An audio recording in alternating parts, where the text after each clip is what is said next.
বৰ্তমান মই এডোখৰ খুব গুৰুত্বপূৰ্ণ ঠাইত আছোঁ। এইটো এটা বালিচৰ, মোৰ দুয়োফালে পানী দেখিছে আপোনালোকে। কিন্তু এখন দুখন নদীৰ আচলতে সংগমস্থল বুলি ক'ব পাৰি। মোৰ সোঁহাতে ইফালৰ পৰা বৈ আহিছে এইখন দিবাং নদী। দিবাং নদী, তাৰ সিফালে লালবিল চাপৰি, আৰু দিবাং নদীৰ কাষেদি মোৰ বাওঁহাতে এইফালে লোহিত নদী বৈ আহিছে। গতিকে লোহিত নদী আৰু তাৰ সিফালে এইটো মুছলধাৰী চাপৰি পৰা যদি আমি আৰু উজনিলৈ যাওঁ, তেতিয়াহ'লে গৈ আমি ঢলা শদিয়া ব্ৰিজ পাম। ইয়াৰ পৰা প্ৰায় 12-15 কিলোমিটাৰ উজনিত।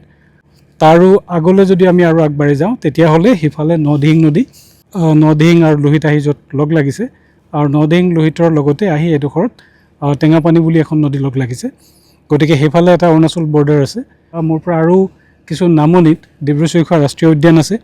গতিকে এই জেগাডোখৰ বায়'ডাইভাৰ্চিটিৰ ফালৰ পৰা যথেষ্ট গুৰুত্বপূৰ্ণ। গতিকে এনেকুৱা ঠাই আমি সংৰক্ষণ কৰা যথেষ্ট জৰুৰী।